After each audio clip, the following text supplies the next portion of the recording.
রাস্তা এখানে খুবই খারাপ, খুবই স্লিপ করছে কারণ এখানে অনেক পেবেলস রয়েছে। তো এটা কমপ্লিট অফ রোডের ফিলিং দিচ্ছে।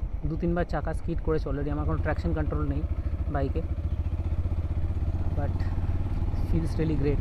তো ওই প্রপার ফিলিংটা আসছে যে চাকা হালকা হালকা স্কিড করছে, বুঝতে পারছি আমি, বিকজ পেবেলস রয়েছে। আর টার্নগুলো প্রচণ্ড সাবধানে নিতে হচ্ছে, আদারওয়াইজ স্কিড করে যাবে। তাও তো ভালো যে আমার বাইকের 140 যে কী বলে 140/90 আই থিঙ্ক পিছনের টায়ার সাইজ। এটা খুবই হেল্প করছে গ্রিপের জন্য, প্রপার গ্রিপ করছে রাস্তাটাকে। এখানে সরু পাতলা টিউবের বাইক বা টায়ারের বাইক যদি বলা উচিত আমার, চালালে কিন্তু খুব সমস্যা এখানে ড্রাইভ করা, বিশেষ করে যদি লোড থাকে বাইকে। আমাদের যদিও খুব একটা লোড নেই, কিন্তু টায়ারের যে ক্রস সেকশন সেটা এতটাই বড় যে খুব ভালো গ্রিপ দিচ্ছে। That is I love this FG. এখানে প্রত্যেকটা জিনিস এফজিতে যেটা চুজ করেছে, আই নো প্লাস্টিক কোয়ালিটি বাজে, বাট ইঞ্জিনের দিক থেকে braking, ByBre caliper, then tyre cross section, everything is so good. আচ্ছা, এখানে একটা খুব সুন্দর আওয়াজ হচ্ছে ঝিঝি পোকার। এই ঝিঝি পোকার আওয়াজ হচ্ছে, দেখেছিস? আওয়াজটা শোনাচ্ছি। ও ওয়াও, একটু টেনে দিয়ে আবার শোনাচ্ছি।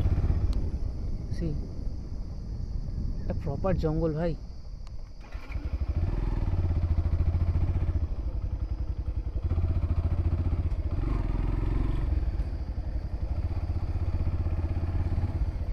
ঝিঝি পোকার আওয়াজ হচ্ছে, দেখেছিস?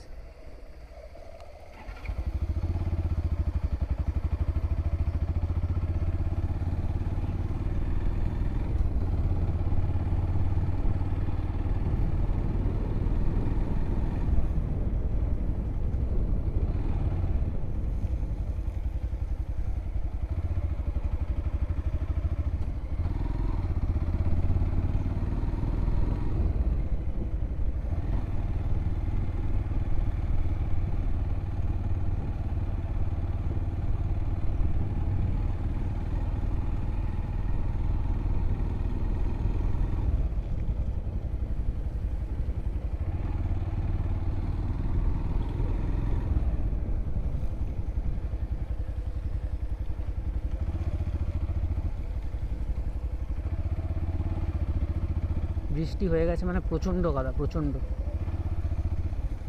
ও মাই গড। বাট এই লাল মাটির ছিটেটাই প্রমাণ করে দেবে আমরা এখানে এসেছিলাম। That will be our footprint. আর এখানে যে ফুটপ্রিন্টগুলো ছাড়ছে সেগুলো তো আলাদাই।